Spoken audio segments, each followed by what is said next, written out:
Hello and welcome to Big Deal. I'm Nisha Poddar. Now, since the inception of International Financial Services Centre or IFSC, well, the government has taken many steps to really make it an attractive proposition for the funds to set up shop at Gift City.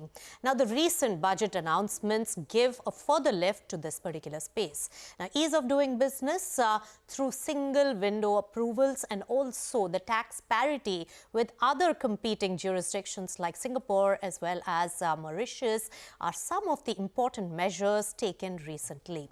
So far, Gift City has given license to over 50 fund management entities with about $11 billion that have been committed here.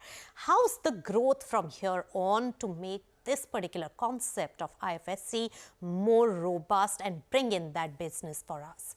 Let's discuss with the investors who have set up shop at Gift City. Let me welcome on Big Deal Kalpesh Jain from Multiples, Rajeev Saptarshi of Kotak Investment Advisors and Alok Mehta of Blume Ventures. Gentlemen, welcome to CNBC-TV18. Now, Kalpesh, what's the big boost that has been provided by the budget to fund traction at IFSC?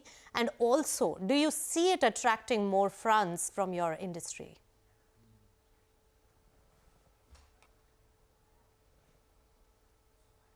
You're on mute, I think, Kalpesh. Sorry. Last 5 budgets, IFSC has been getting a good space on the budget speech, and a few years have been on tax exemptions. Now, last 2 years, it's been about, the theme has been ease of doing business in Gift City. And a lot of changes have been made to really make the fund setup more convenient and make it operationally easier. Just to one example that now there's a single window clearance for getting approvals from all the regulators, be it SEBI, IRDA, IFSC, GST, and others. So it is a quick process to get an approval. Second aspect is in the budget now they have combined the SEZ approvals as part of IFSC process. That makes it much easier as against dealing with one more regulator there. And I would say the third, more important, I think it's still to be explored, is the sunset clause of 2023, which was to offshore, get the offshore funds to move to IFSC, has been extended to 25. So that's I think, 3 big things in the budget which has happened this year. Right. Kalpesh, you enumerated what all has been really done by the government, and IFSCA as the regulator has really taken the lead in easing a lot of issues that the investors had really brought to their notice and then make it very attractive. But Rajeev, help us understand this sunset clause which has been extended. Do you think that there'll be traction? What is holding back some of these offshore funds from relocating to India, and will this extension really help in your view? Definitely. To the best of my knowledge, there has been a lot of funds who have been exploring shifting out of Singapore, Mauritius, and other jurisdictions into GIFT. Obviously, it's not an easy task. It's effectively unsettling whatever you've been doing for the last number of years and trying to relocate. So it's obviously not an easy decision. Investors have been asking what is in it for them. So what I am aware of, there are quite a few number of funds whose redomiciliation is in pipeline, but not yet completely through. And hence this extension of deadline obviously is going to help a lot. All right, so that's the positive commentary. It is going to help a lot, and a lot of it needs to be seen over the next 2 years or so. But Alok, from Blume Ventures, you earlier used Mauritius as the feeder destination, but you have taken that leap of faith and have set up shop at the Gift City. Can you enumerate what are the benefits because of which you got attracted to this? So for us, the decision was largely driven by the fact that at the point, I mean, this is a jurisdiction which is near shore. It is offshore, onshore, so that was a big motivator for us. The LPs were very comfortable when we presented this concept to them. Also, Nisha, what also happens is at the time when we were exploring, or rather we were setting up our fund, Mauritius was going through FATF issues, right? So that And those issues, we did not want to come in way of our fundraise, because these are global issues, have an impact on the investors, which is where it made a lot of sense to actively evaluate and set up and give. At the same time, government has also created a very enabling infrastructure and a regulatory framework. There are tax exemptions available. The LPs are not disadvantaged as compared to a Mauritius or a Singapore. They enjoy the same advantages or disadvantages that they had, especially from the point of view of a fund like ours, which is an India-owned Indian fund, India-based fund. Right. That is how we thought about it when we started out. Right. And taking this particular matter forward, now, Rajeev, you have committed a huge amount of money in terms of your fund activity at Gift-City, 1.5 billion already there and over $1 billion already in the pipeline. What is the scope of opportunity that you're seeing here because of this kind of commitment? And what are the few regulations which are really helping you in the future prospects of IFSC as a destination of choice? Okay, so let's look at the positives, and that will give you the answer as to what lies in the future. Yeah. A lot of tax benefits. If you look at, let's say, split that into benefits for investors and benefits for the manager. For the investor, definitely no PAN required. That was a big point for most investors. No filing of returns in India. You effectively get the same pass-through benefits that you would have got if you had invested in a domestic fund. Technically, at the fund level, at least there is enough hope and this thing that there is no GAR applicable at a fund level. That is broadly what the industry believes. Lastly, you can also end up doing co-investment structures through the same fund, which is technically not possible in India today. Now, what is in it for the manager? Obviously, with this budget change that is coming up, single window, so obviously time to market is much faster. From the time you think of a fund and the time you actually go and set up a fund and start investing is going to be much, much faster than before. As far as the manager is concerned, he gets a 10 out of 15-year tax holiday, which is excellent. There is no GST on management fee. There is no MAT if you go with the new regime. One big pain point also technically is the diversification limit which applies to domestic funds. There is no such diversification limit that applies to a gift fund. And lastly, and I think the biggest point as far as we are concerned is the ability to take leverage, Yes. which currently under the domestic regulations is not permitted. Yes. And now with the SPV structures being permitted or enabled in the IFSC regulations. Of course, the operation guidelines have not yet come out. But if that comes in, then enough and more scope for us to structure a lot of funds in GIFT, which may or may not be possible in the domestic area. All right. So it is giving stiff competition to the domestic funds. Kalpesh, throw more light on especially the leverage fund that Rajeev spoke about of raising debt and using it for investments. How does that really make sense for a fund manager like yourself? Yeah, so overall, a fund manager would like to increase the returns, and debt as a component as part of investing always makes a lot of difference. In India, the regulations are such that you're not allowed to take a leverage at the fund level or even at a SPV level, which now at an IFSC level, considering that the investor coming in at IFSC would be more sophisticated and largely institutional investors. So this has been allowed at a fund level or to an SPV level. This would make at least the returns, I would say, almost about higher by about 200 to 300 bips higher for the investor. Right. And for you, Alok, what is it that is the most beneficial bit? And people also talk about angel tax, which was really the burning topic of discussion. Now, given the present context with IFSC, how is that particular area looked out and solved for? Nisha, the union budget brought about a change in angel tax, and it is now applicable for non-residents as well. So if at all that was an angle that has gone away, so that is no more, plus if someone were to set up at a offshore jurisdiction, including IFSC, so that's not a lever anymore, at least unless there are some changes which come about, which is what industry is representing and asking for. Yes. But that's obviously uncertain. All So right. that is not an angle at all, but as Rajeev mentioned, right, the GAR continues to be a major decision driver. I believe that would be the case for all the Indian managers. Yes. At the same time, tax benefits are available, and but that is more for the manager, and LPs are agnostic to that extent. Right.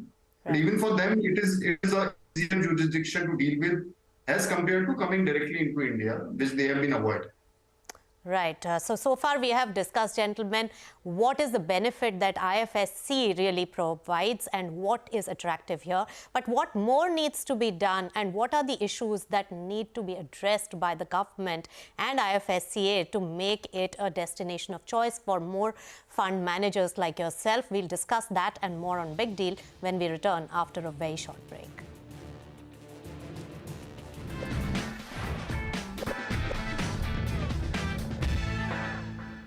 Welcome back. You're watching Big Deal and we are discussing the scope of robustness of GIFT City, and especially after the momentum that has been provided by the government measures, especially during the union budget. Now, we were discussing what are the benefits of IFSC and how it has been made attractive by the authority as well as the government. Rajeev, help us understand, are you as one of the fund management entities able to benefit from all the tax benefits that have been provided under IFSCA, or are there some structuring as well as layering aspects that still need to be sorted for? No, I think most of the tax benefits that have already come in, yes, most of them will be of benefit to us and to investors as well. Layering, as I said earlier, if the SPV structure really comes in, that will help us a lot in terms of structuring, leveraging, co-investment structures. Instead of putting it in the same fund, we can actually create a vehicle where we can do co-investment structures. So a lot of things that are in the pipeline at the GIFT end will definitely end up helping us in the future. One of the things that, we missed out in this budget, and since you're talking about a lot of things that came in the budget, one expectation that we had as an industry and one of the asks that was there from the industry was unified taxation for all categories, which hasn't really come in. So if that comes in, then life is going to be much, much smoother going forward. All right. So that is the big ask, and more clarity on the structuring will emerge over time. Alok, Mehta, what else can be done? Are there any roadblocks in fully benefiting from this opportunity, according to you? There has been great regulatory intent and effort so far. Right. IFSC was notified in 2015. It is only now that we are seeing all this action happen. At the same time, the gaps that we see are essentially around coordination with various laws. For example, this entire issue of relocation of funds, or rather redomiciling of funds to India. Now, there are tax provisions which are still a bit ambiguous on how these kind of transfers would be taxed in hands of the managers. Yes. For that matter, in case of non-residents. Yes. Right. So there is a lot of on-ground coordination between various regulators, various ministries, which would definitely help in making the regulations more effective. Yes. So that's exactly what Union Budget seemed to provide for also, Alok. So Kalpesh, jump in on this one. The single window clearance, and right after the budget, I had interviewed Injeti Srinivas of IFSCA, and he stated that in less than 6 months, a single window clearance will be done, where all the regulators, approvals will be sought through one window. How will it really work out, and how optimistic are you of this really bringing in ease of that transfer of assets from offshore accounts? Yeah, I think yes, it needs to be tested, frankly. But knowing at the speed what IFSC has worked on various regulations and set up, related issues. I'm very optimistic that this would be a success. In fact, they've been discussing this with various associations and on how to integrate all this, including various issues at each regulator level, how needs to be taken care. So, they've been integrating they will be integrating this with some robust IT systems as well with various regulators. So it still could be about 6 months away to have this final single window clearance in place. My sense is that, but I'm very optimistic that this will work out well. And what about acquisition financing? Any of you looking at that particular aspect in a big way, or some of the other products as well that have been brought about in the budget in the last few years? Rajeev, any word on that, the future of opportunities that could be expected from you? So obviously it sets us thinking about how we can actually use this, because domestically acquisition financing is not permitted. So obviously we have started thinking of how to actually use this particular facility. Of course, we'll wait for the fine print to come in. But yes, this gives us a window of opportunity for setting up another kind of a strategy that can be used to, set up a fund. Right. And what are you hearing, Alok, from the other industry members? Are they looking at setting up shop over here at IFSC, and what's holding them back? What's the consensus that is building up? And after this union budget, do you think anything has changed? Interestingly, we have had like two of our large institutional investors have conversations, understanding more about setting up in IFSCA, the pros and cons around various other jurisdictions. I would say they are in a stage between, they've crossed the stage of curiosity.